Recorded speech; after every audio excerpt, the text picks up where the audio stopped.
Pessoal, professor Irã Luiz aqui na área para mais uma aula de Química Geral 2, né?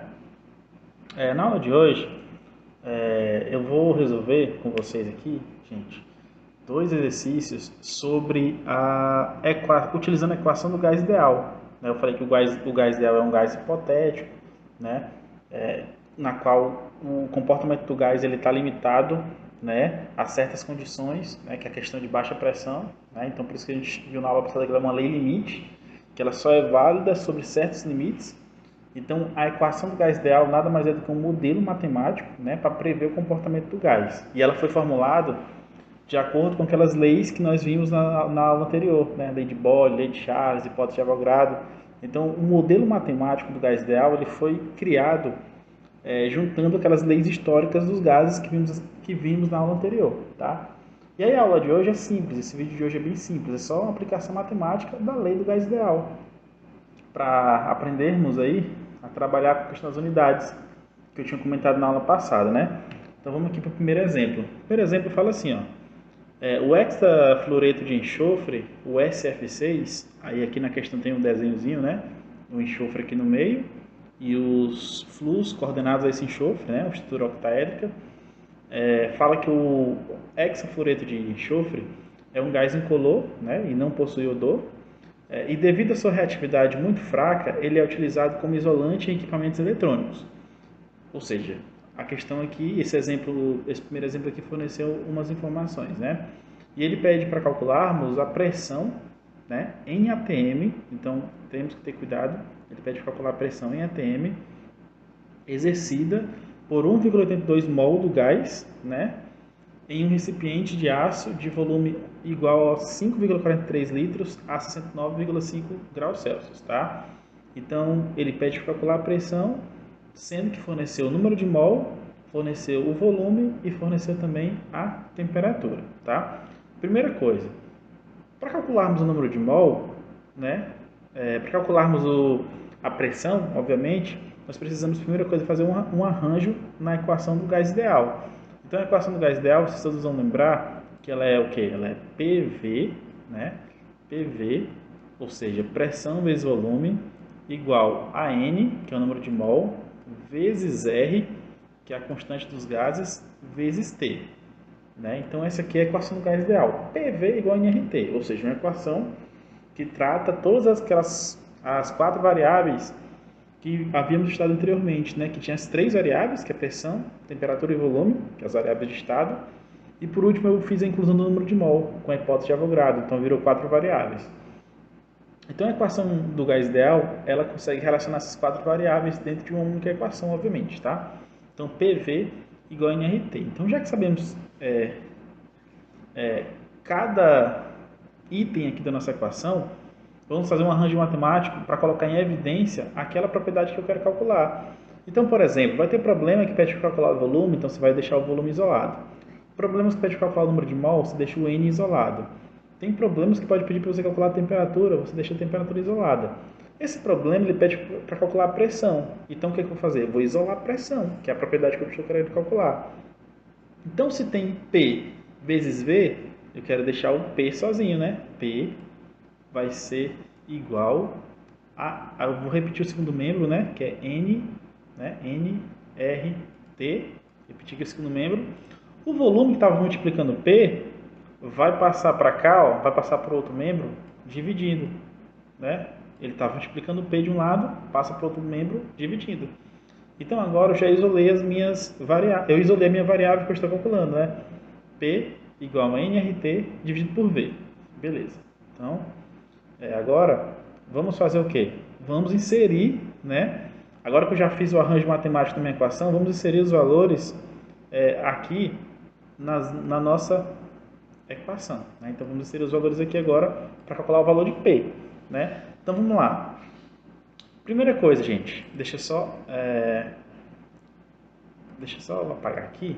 Então a gente vai fazer esse cálculo aqui embaixo mesmo, tá? Então deixa eu apagar. Tá, então o cálculo vai ser assim, ó. Então P vai ser igual. Vamos lá, quem que é o N? O N é 1,82 1,82, né? O N é 1,82 mol. Tá? Então já coloquei o valor de N. Beleza. Vezes. Quem é o R? O R, eu sei quem é o valor de R. É 0, né? 0,082, que é a minha constante dos gases ideais, 0,082. Aí eu vou colocar as unidades dessa constante. É litro vezes ATM, é litro vezes ATM, né? Dividido por Kelvin vezes mol. Aí alguém vai perguntar, professor, que tanta unidade é essa? É a unidade da constante dos gases, né? Tá aqui. Beleza? Isso aqui tudo eu vou multiplicar pela minha temperatura. A minha temperatura eu sei que é quem? Que é 69, né? A minha temperatura é 69,5. Mas aí alguém vai lembrar, professor, mas a temperatura não tem que ser em Kelvin? Tem que ser em Kelvin. Então eu vou pegar 69,5 e vou somar com 273, que é aquele fator de convenção que eu falei para vocês, né?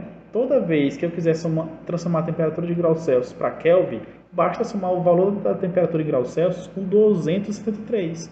E aí automaticamente eu já vou ter essa temperatura em Kelvin. Tá? Então tá aqui. Então fiz essa conversão já aqui automática, beleza? Então isso tudo aqui, gente, ó, é dividido por quem? Isso tudo vai ser dividido pelo volume, né, que foi fornecido. E o volume é 5,43, né? 5,43 litros, beleza?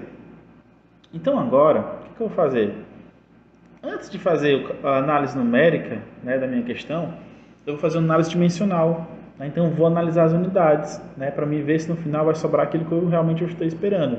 Então primeira coisa, ó, litro aqui em cima com litro aqui embaixo, cancela. Beleza? Então já vai cancelar. Ó, percebe que aqui embaixo, ó, tem Kelvin vezes mol, né? Então a constante dos gases é litro vezes ATM dividido por Kelvin mol. Então esse mol aqui está embaixo e esse mol aqui está em cima, também cancelam, tá? Esse Kelvin aqui está embaixo e o Kelvin da temperatura lá está em cima, também cancela. E aí no final das contas sobrou quem? Sobrou só o ATM. E o ATM é quem? A unidade de pressão. O que eu estou calculando? É a pressão. Então está coerente. Então já fiz logo aqui, ó, eu fiz uma análise dimensional antes de fazer o cálculo numérico, tá? E aí o que acontece? Agora eu vou fazer o cálculo numérico aqui, ó. Então a pressão, né, a minha pressão vai ser igual, né, minha pressão vai ser igual, faça essa multiplicação toda aqui, na tela, que está aparecendo na tela de vocês, e divide por 5,43.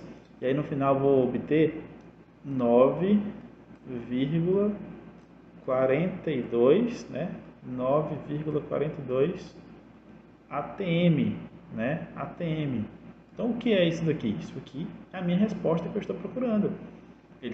A questão pede para calcularmos a pressão em ATM quando a pressão exercida por esse gás, esse F6, na qual ele tem 1,82 mol, né, num recipiente de aço, ocupando o volume de 5,43 litros a 69,5 graus Celsius.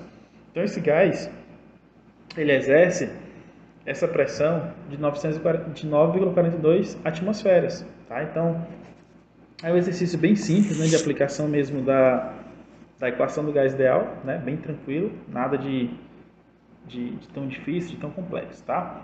Vamos agora para o exemplo 2.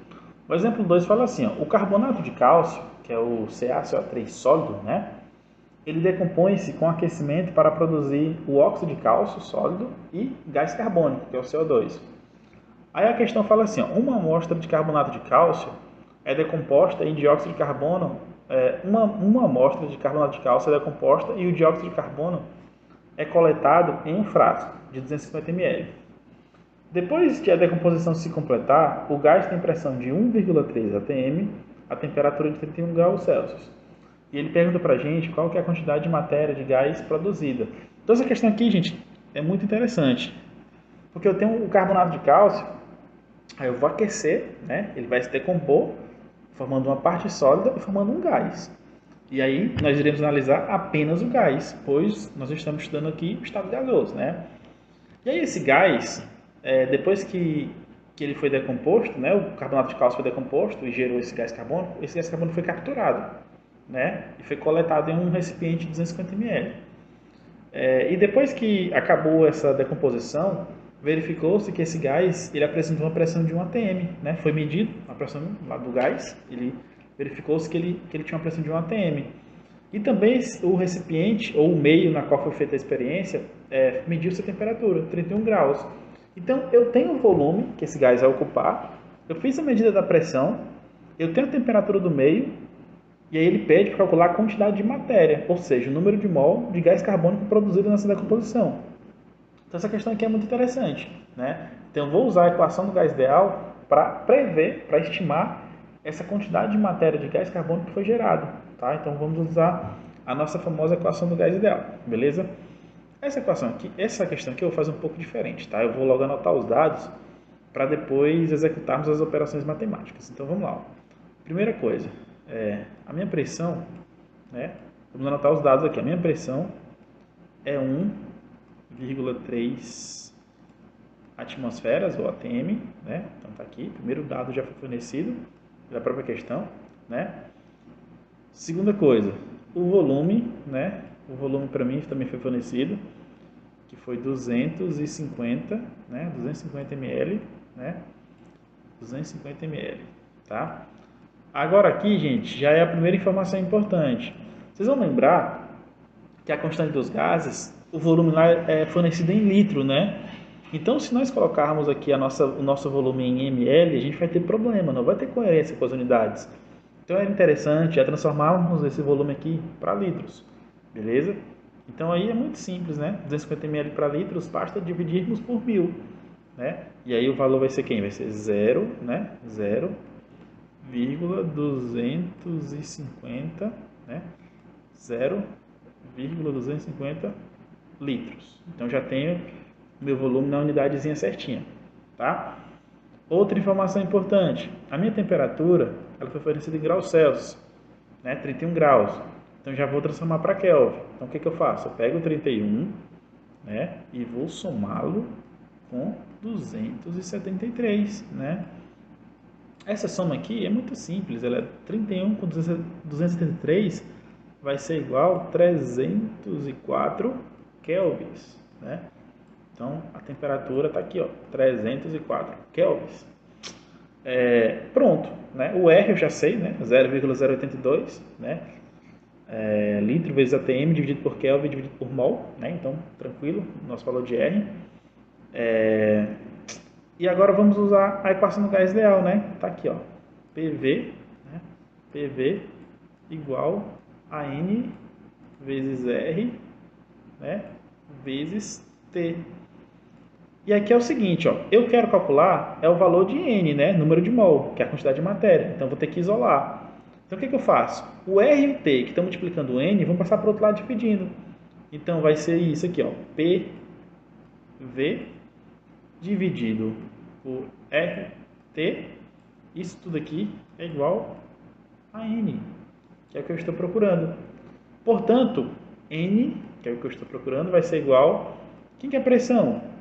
1,3, né? Nesse caso, não vou colocar as unidades, porque já está tudo ali, né? Mas eu aconselho que vocês sempre coloquem. Então, a pressão, 1,3.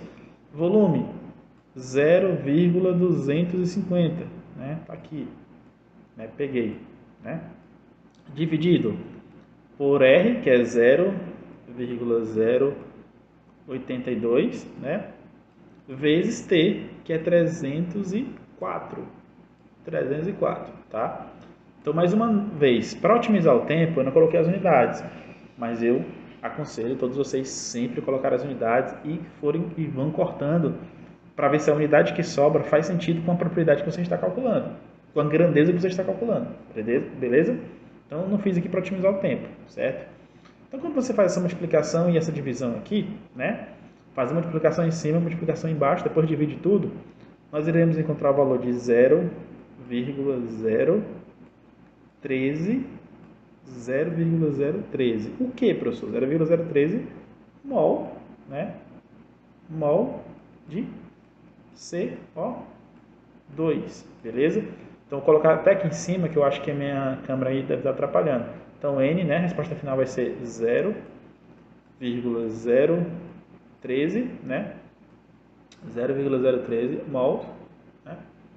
De CO2, de gás carbônico, né? Então, simples demais. Então, usei a equação do gás ideal para estimar o N, para estimar o número de mol, a quantidade de matéria.